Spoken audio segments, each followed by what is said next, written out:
चौटाला साहब जब कभी भी प्रेस के साथी उनसे मिलते थे, हमेशा एक बात खुल करके कहते थे कि सरकार जाएगी। और आज इस किस्म के हालात है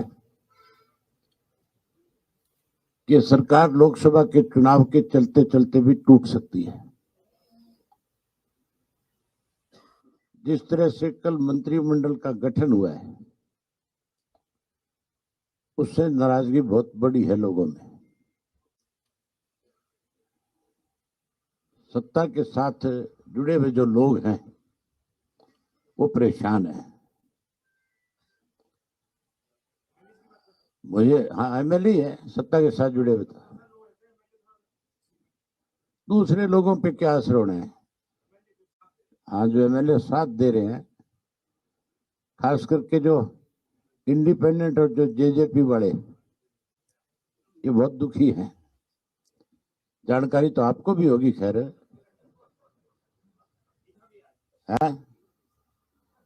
यानी मेरे से ज्यादा जानकारी होगी, लेकिन कुछ जानकारियां मेरे पास भी आई है। जो पार्टी का सबसे मजबूत आधार है, वो सबसे ज्यादा खपा है। विज साहब के चेहरे की जो हंसी है, उससे लगता नहीं आपको कि वो एक दिन भी सरकार को बर्दाश्त नहीं करना चाहते। कोई ऐसा मौका आया तो मुझे लगता है सबसे पहली मोहर उन्हीं की लगेगी। सरकार तो है ही नहीं। सरकार तो अगर होती तो फिर मुख्यमंत्री का पहले दिन यह बयान आना चाहिए था कि मैं कानून व्यवस्था ठीक करूंगा। फिर तो किसान की फसल की एमएसपी पे खरीद शुरू हो जानी चाहिए थी।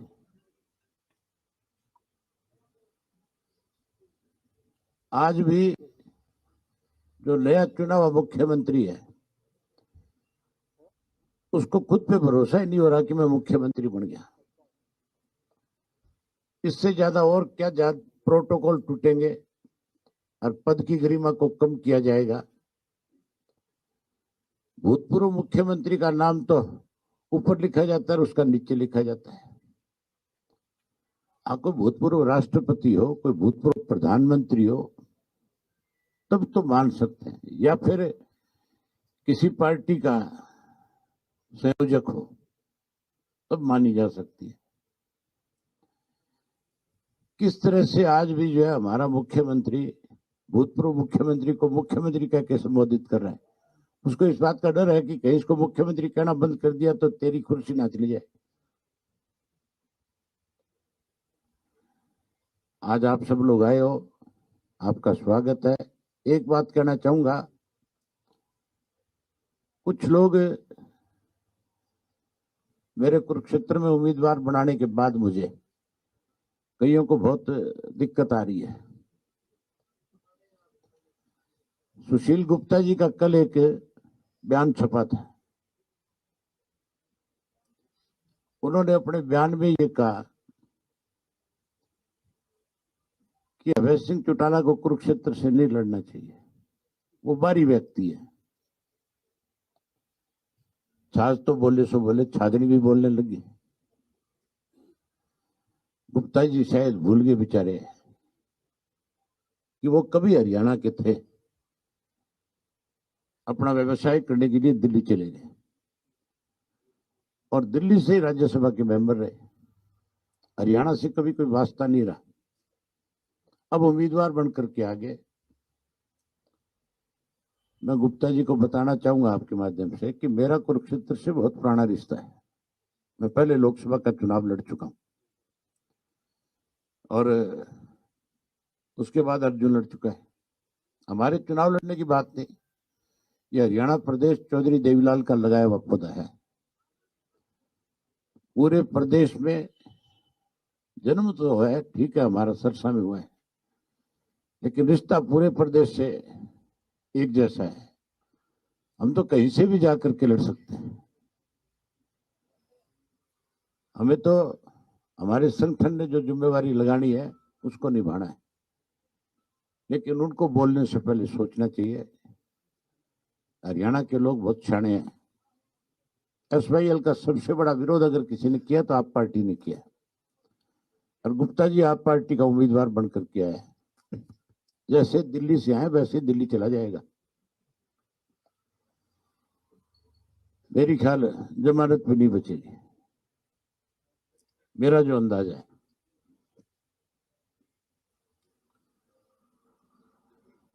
और कोई आपकी तरफ से कोई क्वेश्चन है तो बताओ।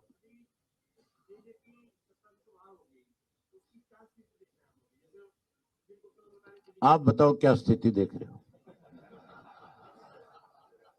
ये सवाल मेरे से पूछने का नहीं है, ये तो आपको आकलन करना चाहिए कि जिन्होंने बड़बोले बोल बोले थे आज उनकी स्थिति क्या है। मैं एक बात कह सकता हूं, जो 17% वोट की बात करते थे, जो 50 सीटें लेकर के मुख्यमंत्री का ख्वाब देख रहे थे, अगर लोकसभा का चुनाव लड़ लिया, मुझे नहीं लगता चुनाव लड़ेंगे,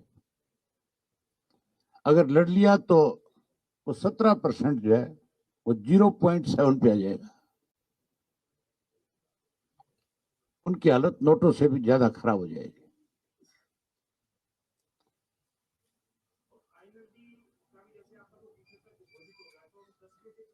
आप मुझे एक चीज बताओ, मेरे नाम की घोषणा के बाद सबको परेशानी हो रही है कि नहीं हो रही है? सही सही बताओ। राष्ट्रीय दलों की उनको तकलीफ हो रही है कि नहीं हो रही है? अभी तो एक मेरे अकेले के नाम की घोषणा हुई है, जब नो की और होगी तब आप देखना इनकी हालत क्या होगी। हम औरों की तरह झूठे दावे नहीं करते, ना हमने राजनीति में कभी झूठ का सहारा लिया। जो चीज कर सकते हैं खुल करके लोगों के सामने रखी, कम ये करेंगे, और जो नहीं कर सके उसके लिए लोगों से कहा कि हमारे बस की नहीं है। लोकसभा के चुनाव के जब नतीजे आएंगे तो बहुत चौंकाने वाले होंगे, बहुत हैरानी वाले होंगे। मैं खुल के कह सकता हूं कि हम बहुत अच्छी पोजीशन में रहेंगे।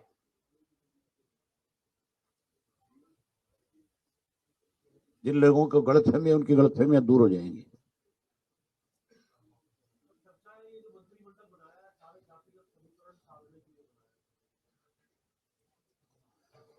जातिगत समीकरण तो इससे सदेंगे कि नहीं सदेंगे, तो कईयों की रान तो कट गई। जो कहीं ना कहीं मुख्यमंत्री को लगते थे कि ये तेरी कमांड में ठीक से काम नहीं कर रहे, उनको साइडलाइन कर दिया कि नहीं कर दिया? सरकार को तुरंत सरसों की फसल की खरीद शुरू करनी चाहिए और एमएसपी के हिसाब से किसान को उसका पूरा पैसा देना चाहिए। जिस किसान ने बेच दी उसकी भरपाई सरकार को करनी चाहिए। ये किसान खुदा से किसान विरोधी नहीं है। अखबारों में झूठे दावे करते हैं और हकीकत में किसान को कमजोर करने के लिए रोज नई योजनाएं बनाते हैं।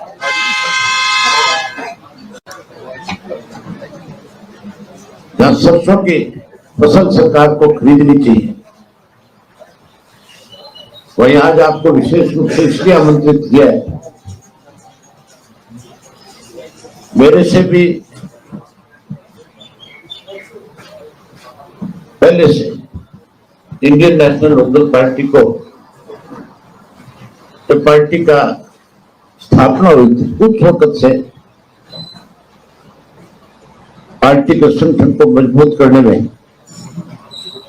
चौधरी देवलाल के साथ भी और चौधरी ओम प्रकाश चौटाला जी के साथ भी इन्होंने लंबे समय तक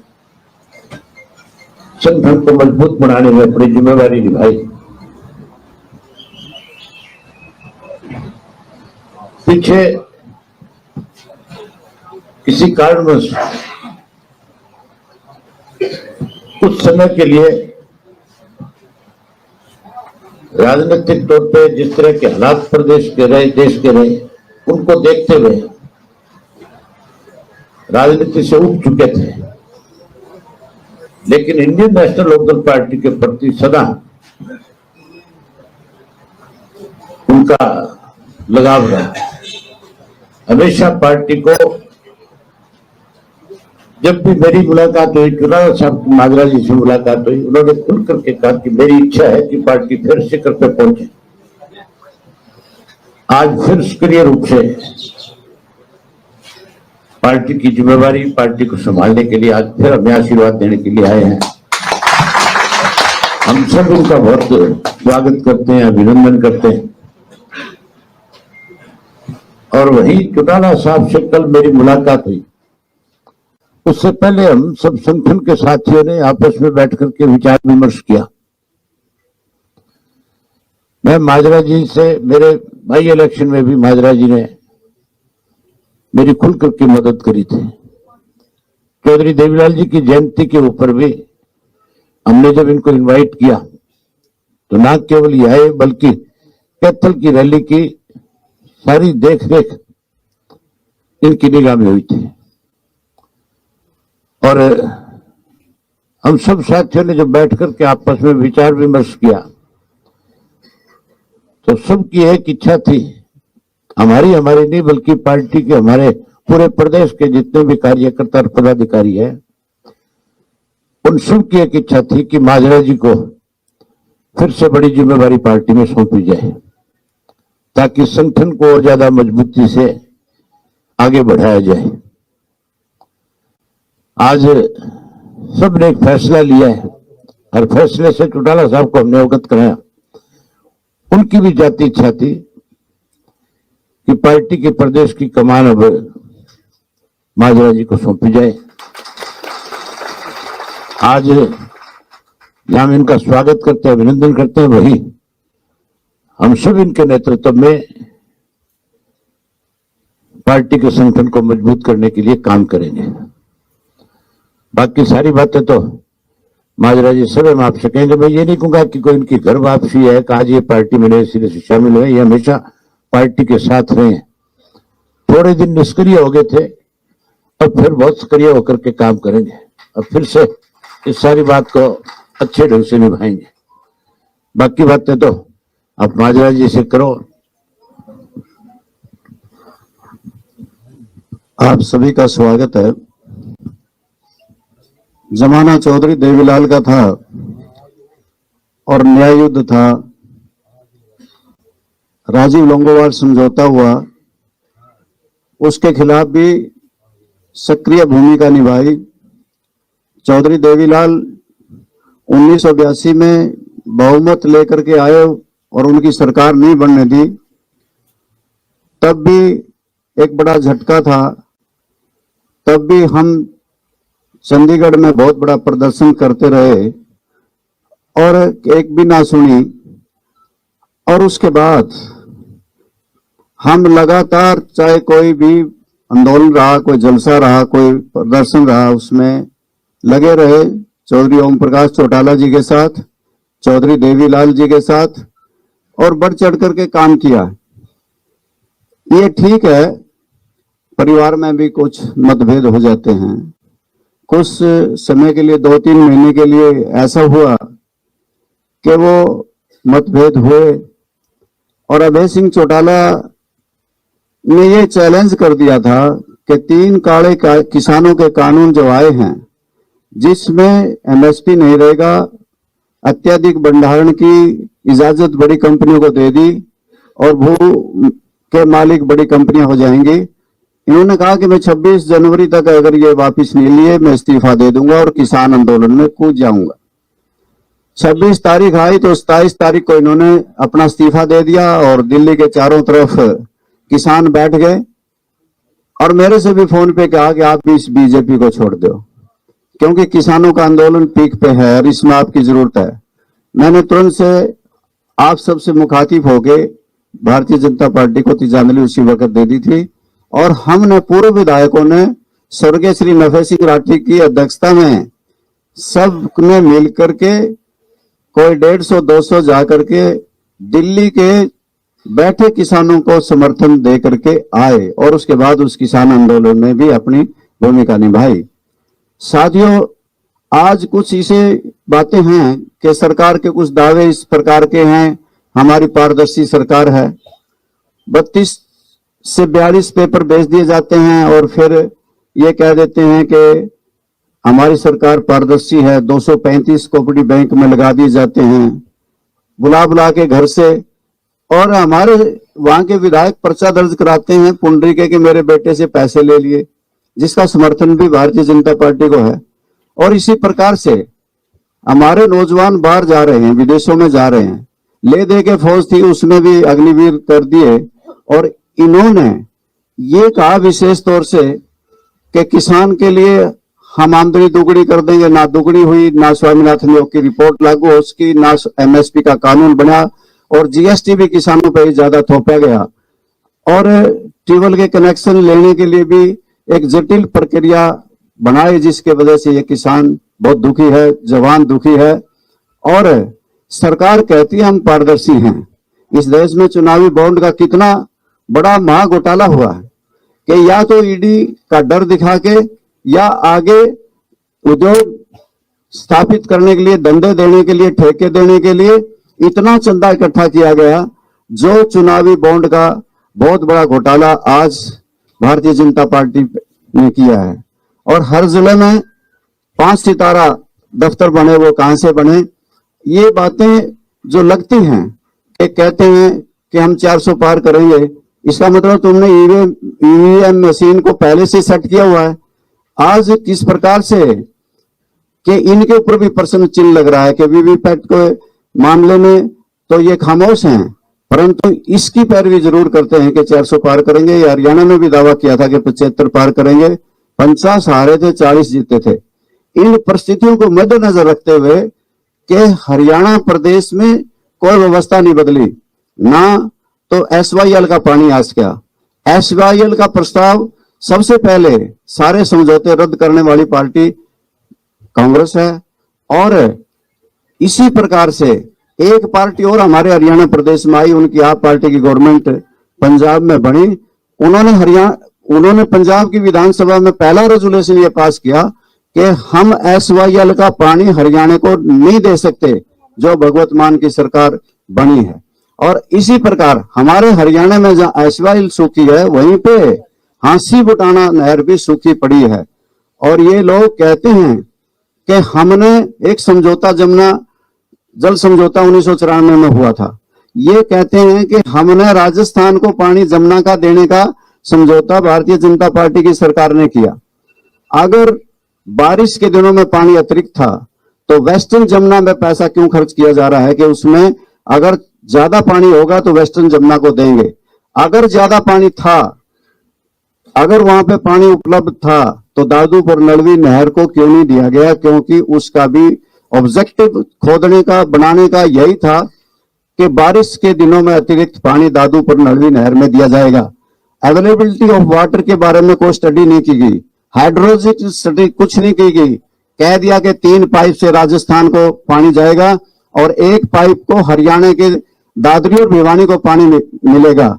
ये फिजिबिलिटी है ही नहीं। हथनीकुंड बैराज से पानी आप जाके राजस्थान ले जाएंगे, ये संभव ही नहीं। ओखला से पहले पानी मिलता है राजस्थान को, वहीं से दिया जाना चाहिए। और हरियाणा वर्षों से इसका विरोध करता रहा है। आज भी हरियाणा के लोग तो विरोध करते हैं, परंतु मुख्यमंत्री, भूतपूर्व मुख्यमंत्री ने, मनोहर लाल जी ने इस पर दस्तखत कर दिए। ये हरियाणा प्रदेश के लोगों के साथ खिलवाड़ है और हरियाणा की प्यासी जमीन को पानी की जरूरत है और वो राजस्थान को देना चाहते हैं। ये गलत है, फिजिबिलिटी ही नहीं है।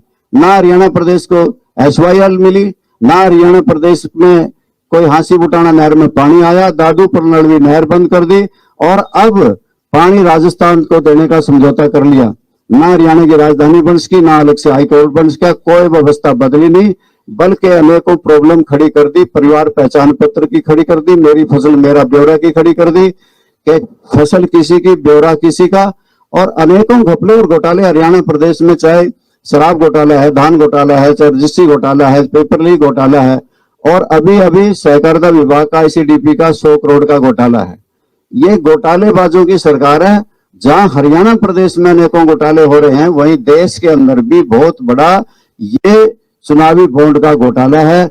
ऐसे मौके में मुझे चौधरी अभय सिंह आए और मेरे से कहने लगे, और चौधरी ओम प्रकाश चौटाला भी कई बार मेरे पास भी आए और मैं उनको मिलने भी गया। आदर भाव उनका दिल में यूं का यूं सजोए रखा, और जब भी मिलता तो मुझे यही कहते थे कि आओ रामपाल, तेरा तो घर यही है, मेरा कोई जाना नहीं, मेरा कोई आना नहीं, मेरा तो घर है। और मैं इस मौके पे मैंने सोचा कि कुरुक्षेत्र लोकसभा से चुनाव अभय सिंह चौटाला लड़ रहे हैं। ऐसे मौके में किसानों के लिए इस्तीफा दे देने वाले, हरियाणा विधानसभा को ठोकर मार देने वाले, ऐसे मौके में हरियाणा प्रदेश की जनता की आवाज को हरियाणा की विधानसभा में बुलंद करने वाले, ऐसे मौके में कि वो लोकसभा का चुनाव लड़ रहे हैं, तो मुझे तुरंत से अभय सिंह चौटाला का साथ देना चाहिए। और मैं इस मौके पे इसलिए, अगर सत्ता की मलाई खाने की कोई चाहत नहीं, पहले भी ऐसा कभी सोचा भी नहीं, ये कोई लोकदल पार्टी में आज को ये भी नहीं समझ पा रहा होगा कि बहुत बड़ा फेरबदल होकर के सरकार बनने वाली है। नेक्स्ट भविष्य में कल क्या हो जाए, ये तो संभावनाएं रहती हैं। संघर्ष के बलबूते पे ही किया है, आगे भी संघर्ष को ही चुना है। आज केवल अभय सिंह चौटाला और चौधरी ओम प्रकाश चौटाला के नेतृत्व में संघर्ष करने आए हैं, लड़ाई लड़ने आए हैं और जनता की आवाज को बुलंद करने आए हैं। धन्यवाद। सरकार को तुरंत सरसों की फसल की खरीद शुरू करनी चाहिए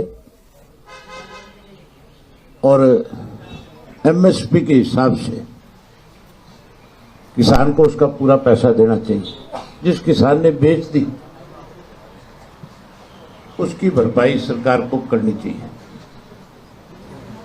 ये किसान सदा से किसान विरोधी रही है, अखबारों में झूठे दावे करते हैं और हकीकत में किसान को कमजोर करने के लिए रोज नई योजनाएं बनाते हैं।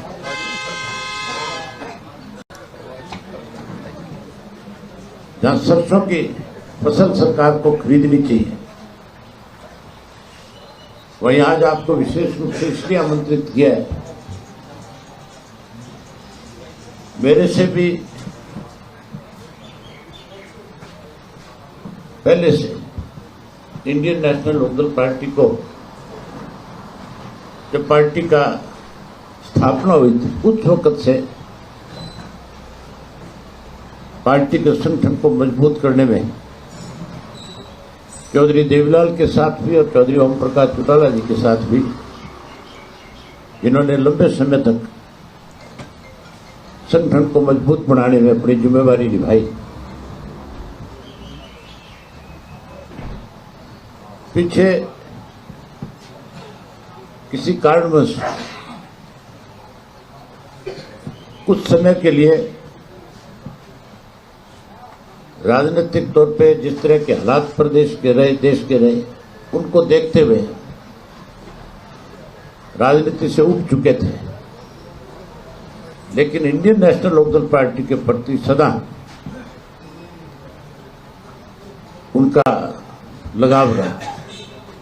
हमेशा पार्टी को, जब भी मेरी मुलाकात हुई, चौटाला साहब की माजरा जी से मुलाकात हुई, उन्होंने खुल करके कहा कि मेरी इच्छा है कि पार्टी फिर शिखर पे पहुंचे। आज फिर सक्रिय रूप से पार्टी की जिम्मेवारी, पार्टी को संभालने के लिए आज फिर हमें आशीर्वाद देने के लिए आए हैं। हम सब इनका बहुत स्वागत करते हैं, अभिनंदन करते हैं। और वहीं चौटाला साहब से कल मेरी मुलाकात हुई, उससे पहले हम सब संगठन के साथियों ने आपस में बैठ करके विचार विमर्श किया। मैं माजरा जी से, मेरे बाई इलेक्शन में भी माजरा जी ने मेरी खुल करके मदद करी थी। चौधरी देवीलाल जी की जयंती के ऊपर भी हमने जब इनको इनवाइट किया तो ना केवल ये आए बल्कि कैथल की रैली की सारी देख रेख इनकी निगाह में हुई थी। और हम सब साथियों ने जब बैठ करके आपस में विचार विमर्श किया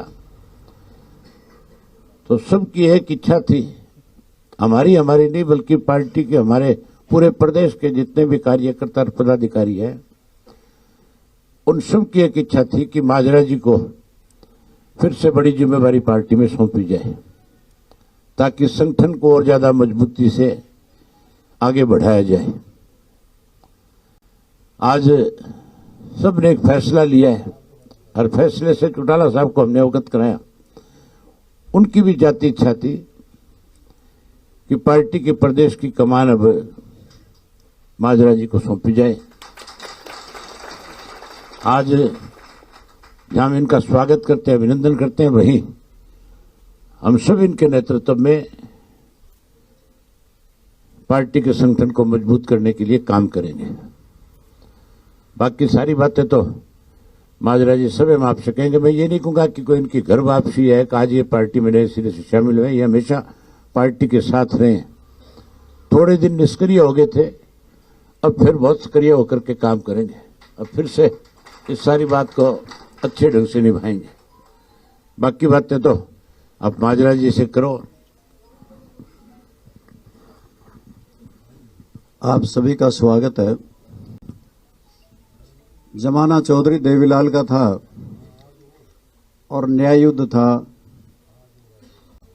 राजीव लोंगोवाल समझौता हुआ, उसके खिलाफ भी सक्रिय भूमिका निभाई।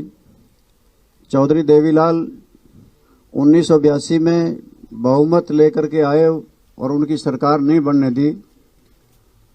तब भी एक बड़ा झटका था। तब भी हम चंडीगढ़ में बहुत बड़ा प्रदर्शन करते रहे और एक भी ना सुनी। और उसके बाद हम लगातार, चाहे कोई भी आंदोलन रहा, कोई जलसा रहा, कोई प्रदर्शन रहा, उसमें लगे रहे। चौधरी ओम प्रकाश चौटाला जी के साथ, चौधरी देवीलाल जी के साथ, और बढ़ चढ़ करके काम किया। ये ठीक है, परिवार में भी कुछ मतभेद हो जाते हैं। कुछ समय के लिए, 2-3 महीने के लिए ऐसा हुआ कि वो मतभेद हुए और अभय सिंह चौटाला ने ये चैलेंज कर दिया था कि 3 काले किसानों के कानून जो आए हैं, जिसमें एमएसपी नहीं रहेगा, अत्यधिक भंडारण की इजाजत बड़ी कंपनियों को दे दी और भू के मालिक बड़ी कंपनियां हो जाएंगी। इन्होंने कहा कि मैं 26 जनवरी तक अगर ये वापस नहीं लिए, मैं इस्तीफा दे दूंगा और किसान आंदोलन में कूद जाऊंगा।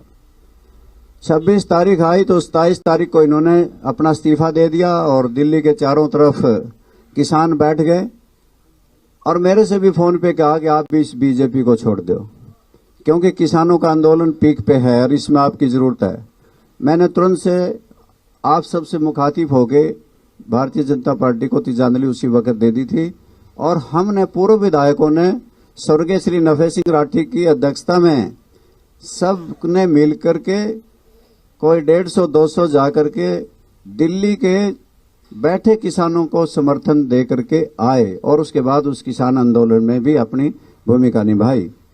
साथियों, आज कुछ ऐसे बातें हैं कि सरकार के कुछ दावे इस प्रकार के हैं, हमारी पारदर्शी सरकार है, 32 से 42 पेपर भेज दिए जाते हैं और फिर ये कह देते हैं कि हमारी सरकार पारदर्शी है। 235 कोऑपरेटिव बैंक में लगा दिए जाते हैं बुला बुला के घर से, और हमारे वहां के विधायक पर्चा दर्ज कराते हैं पुंडरीके के मेरे बेटे से पैसे ले लिए, जिसका समर्थन भी भारतीय जनता पार्टी को है।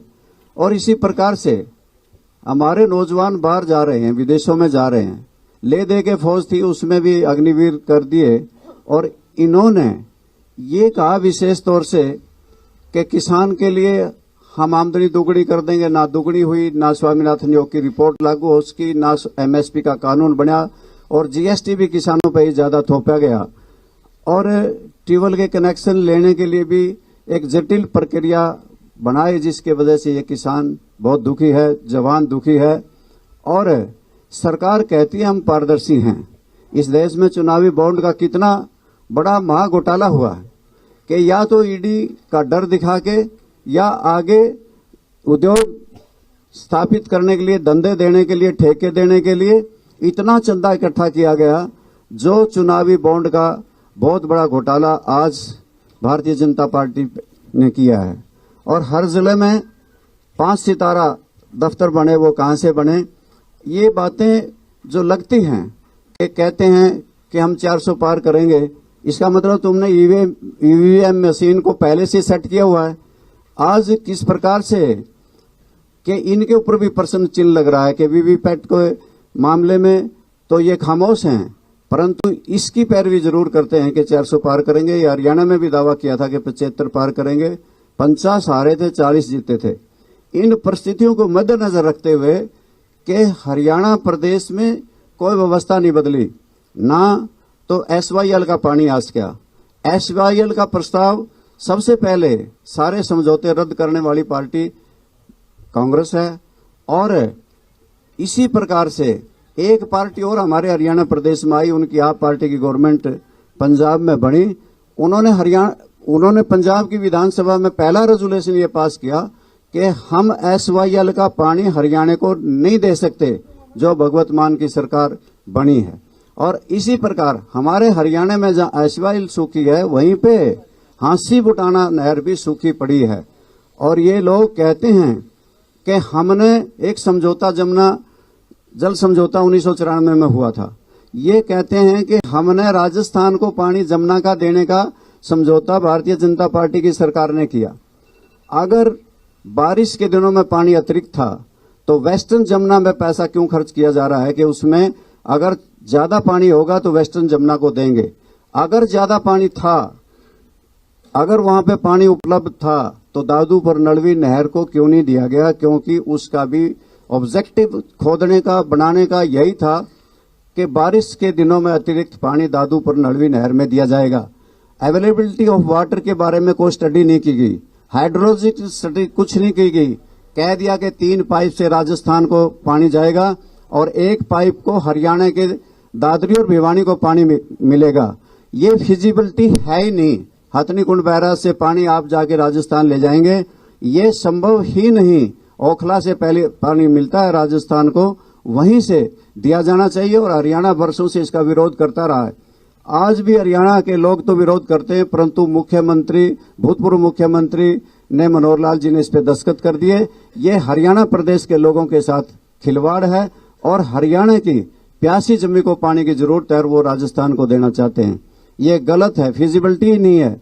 ना हरियाणा प्रदेश को एसवाईएल मिली, ना हरियाणा प्रदेश में कोई हांसी बुटाना नहर में पानी आया। दादूपुर नलवी नहर बंद कर दी और अब पानी राजस्थान को देने का समझौता कर लिया। ना हरियाणा की राजधानी बन सकी, ना अलग से हाई कोर्ट बन सका, कोई व्यवस्था बदली नहीं, बल्कि अनेकों प्रॉब्लम खड़ी कर दी। परिवार पहचान पत्र की खड़ी कर दी, मेरी फसल मेरा ब्यौरा की खड़ी कर दी कि फसल किसी की, ब्यौरा किसी का। और अनेकों घपले और घोटाले हरियाणा प्रदेश में, चाहे शराब घोटाला है, धान घोटाला है, चाहे रजिस्ट्री घोटाला है, पेपर लीक घोटाला है, और अभी अभी सहकारिता विभाग का, आईसीडीपी का 100 करोड़ का घोटाला है। ये घोटालेबाजों की सरकार है। जहां हरियाणा प्रदेश में अनेकों घोटाले हो रहे हैं, वहीं देश के अंदर भी बहुत बड़ा ये चुनावी बॉन्ड का घोटाला है। ऐसे मौके में मुझे चौधरी अभय सिंह आए और मेरे से कहने लगे, और चौधरी ओम प्रकाश चौटाला भी कई बार मेरे पास भी आए, मैं उनको मिलने भी गया। आदर भाव उनका दिल में यूं का यूं सजोए रखा, और जब भी मिलता तो मुझे यही कहते थे कि आओ रामपाल, तेरा तो घर यही है, मेरा कोई जाना नहीं, मेरा कोई आना नहीं, मेरा तो घर है। और मैं इस मौके पे मैंने सोचा कि कुरुक्षेत्र लोकसभा से चुनाव अभय सिंह चौटाला लड़ रहे हैं। ऐसे मौके में किसानों के लिए इस्तीफा दे देने वाले, हरियाणा विधानसभा को ठोकर मार देने वाले, ऐसे मौके में हरियाणा प्रदेश की जनता की आवाज को हरियाणा की विधानसभा में बुलंद करने वाले, ऐसे मौके में कि वो लोकसभा का चुनाव लड़ रहे हैं, तो मुझे तुरंत से अभय सिंह चौटाला का साथ देना चाहिए। और मैं इस मौके पे, इसलिए अगर सत्ता की मलाई खाने की कोई चाहत नहीं, पहले भी ऐसा कभी सोचा भी नहीं। ये कोई लोकदल पार्टी में आज कोई ये भी नहीं समझ पा रहा होगा कि बहुत बड़ा फेरबदल होकर के सरकार बनने वाली है। नेक्स्ट भविष्य में कल क्या हो जाए, ये तो संभावनाएं रहती हैं। संघर्ष के बलबूते पे ही किया है, आगे भी संघर्ष को ही चुना है। आज केवल अभय सिंह चौटाला और चौधरी ओम प्रकाश चौटाला के नेतृत्व में संघर्ष करने आए हैं, लड़ाई लड़ने आए हैं और जनता की आवाज को बुलंद करने आए हैं। धन्यवाद।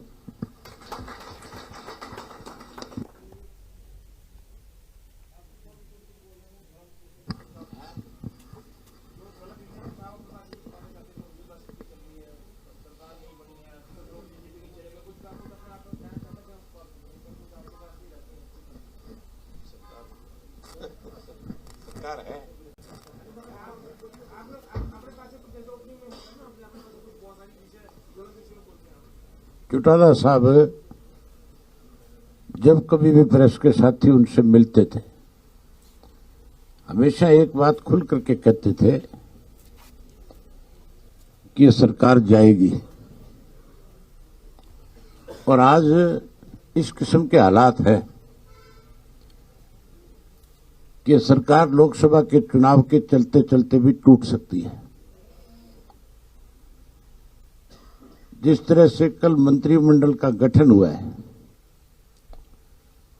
उससे नाराजगी बहुत बड़ी है लोगों में।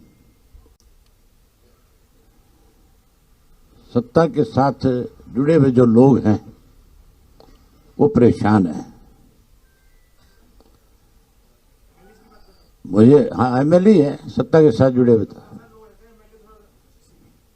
दूसरे लोगों पे क्या असर होना है। हाँ, जो एमएलए साथ दे रहे हैं, खास करके जो इंडिपेंडेंट और जो जेजेपी वाले, ये बहुत दुखी हैं। जानकारी तो आपको भी होगी, खैर है,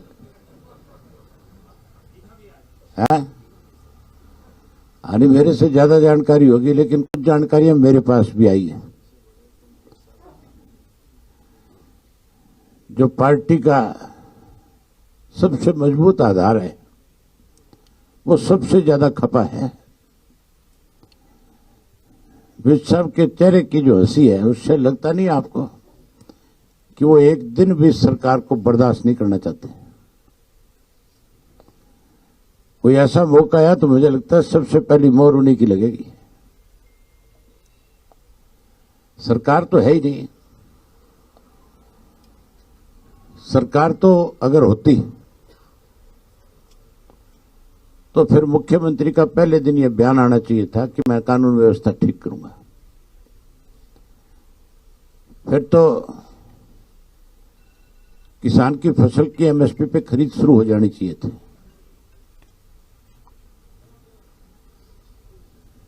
आज भी जो नया चुना हुआ मुख्यमंत्री है, उसको खुद पे भरोसा ही नहीं हो रहा कि मैं मुख्यमंत्री बन गया। इससे ज्यादा और क्या प्रोटोकॉल टूटेंगे और पद की गरिमा को कम किया जाएगा। भूतपूर्व मुख्यमंत्री का नाम तो ऊपर लिखा जाता है और उसका नीचे लिखा जाता है। कोई भूतपूर्व राष्ट्रपति हो, कोई भूतपूर्व प्रधानमंत्री हो, तब तो मान सकते हैं, या फिर किसी पार्टी का संयोजक हो, तब मानी जा सकती है। किस तरह से आज भी जो है हमारा मुख्यमंत्री भूतपूर्व मुख्यमंत्री को मुख्यमंत्री कह के संबोधित कर रहा है। उसको इस बात का डर है कि कहीं इसको मुख्यमंत्री कहना बंद कर दिया तो तेरी कुर्सी ना चली जाए। आज आप सब लोग आए हो, आपका स्वागत है। एक बात कहना चाहूंगा, कुछ लोग मेरे कुरुक्षेत्र में उम्मीदवार बनाने के बाद मुझे कईयों को बहुत दिक्कत आ रही है। सुशील गुप्ता जी का कल एक बयान छपा था। उन्होंने अपने बयान में ये कहा कि अभय सिंह चौटाला को कुरुक्षेत्र से नहीं लड़ना चाहिए। वो बाहरी व्यक्ति है। छाछ तो बोले सो बोले, छादनी भी बोलने लगी। गुप्ता जी शायद भूल गए बेचारे कि वो कभी हरियाणा के थे। अपना व्यवसाय करने के लिए दिल्ली चले गए और दिल्ली से राज्यसभा के मेंबर रहे। हरियाणा से कभी कोई वास्ता नहीं रहा। अब उम्मीदवार बनकर के आगे मैं गुप्ता जी को बताना चाहूंगा आपके माध्यम से कि मेरा कुरुक्षेत्र से बहुत पुराना रिश्ता है। मैं पहले लोकसभा का चुनाव लड़ चुका हूं और उसके बाद अर्जुन लड़ चुका है। हमारे चुनाव लड़ने की बात नहीं, यह हरियाणा प्रदेश चौधरी देवीलाल का लगाया हुआ पौधा है। पूरे प्रदेश में जन्म तो है, ठीक है, हमारा सरसा में हुआ है, लेकिन रिश्ता पूरे प्रदेश से एक जैसा है। हम तो कहीं से भी जाकर के लड़ सकते हैं। हमें तो हमारे संगठन ने जो जिम्मेवारी लगानी है उसको निभाना है। लेकिन उनको बोलने से पहले सोचना चाहिए। हरियाणा के लोग बहुत शाणे हैं। एसवाईएल का सबसे बड़ा विरोध अगर किसी ने किया तो आप पार्टी ने किया, और गुप्ता जी आप पार्टी का उम्मीदवार बनकर किया है। जैसे दिल्ली से आए वैसे दिल्ली चला जाएगा। मेरी ख्याल जमानत भी नहीं बचेगी, मेरा जो अंदाजा है।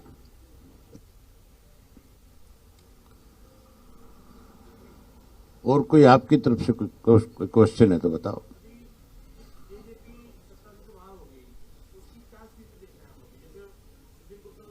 आप बताओ क्या स्थिति देख रहे हो। ये सवाल मेरे से पूछने का नहीं है, ये तो आपको आकलन करना चाहिए कि जिन्होंने बड़बोले बोल बोले थे आज उनकी स्थिति क्या है। मैं एक बात कह सकता हूं, जो 17% वोट की बात करते थे, जो 50 सीटें लेकर के मुख्यमंत्री का ख्वाब देख रहे थे, अगर लोकसभा का चुनाव लड़ लिया, मुझे नहीं लगता चुनाव लड़ेंगे,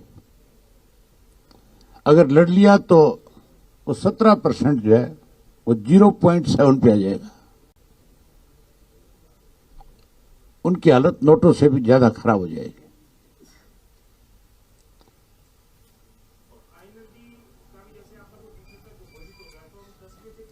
आप मुझे एक चीज बताओ, मेरे नाम की घोषणा के बाद सबको परेशानी हो रही है कि नहीं हो रही है? सही सही बताओ। राष्ट्रीय दलों की उनको तकलीफ हो रही है कि नहीं हो रही है? अभी तो एक मेरे अकेले के नाम की घोषणा हुई है, जब 9 की और होगी तब आप देखना इनकी हालत क्या होगी। हम औरों की तरह झूठे दावे नहीं करते, ना हमने राजनीति में कभी झूठ का सहारा लिया। जो चीज कर सकते हैं खुल करके लोगों के सामने रखी, कम ये करेंगे, और जो नहीं कर सके उसके लिए लोगों से कहा कि हमारे बस की नहीं है। लोकसभा के चुनाव के जब नतीजे आएंगे तो बहुत चौंकाने वाले होंगे, बहुत हैरानी वाले होंगे। मैं खुल के कह सकता हूं कि हम बहुत अच्छी पोजीशन में रहेंगे।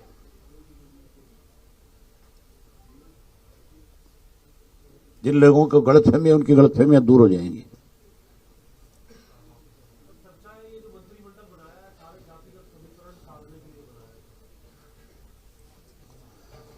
जातिगत समीकरण तो इससे सदेंगे कि नहीं सदेंगे, पर कईयों की रान तो कट गई। जो कहीं ना कहीं मुख्यमंत्री को लगते थे कि ये तेरी कमांड में ठीक से काम नहीं कर रहे,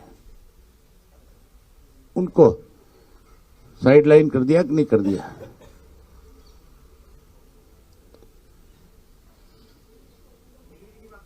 है अनिल विज भी उनमें एक है। अनिल विज तो मुख्यमंत्री की आंख में हमेशा ही रड़ता रहा है, पहले दिन से लड़का है। कितनी दफा इनके आपस में क्लेश हुए, कितनी दफा बैठ करके समझौते हुए। मैं तो हमेशा ये कहता था कि विज साहब की अगर कोई सुनता नहीं है तो उनको छोड़ देनी चाहिए थी। अगर ये फैसला पहले ले लेते तो आज समीकरण और होते।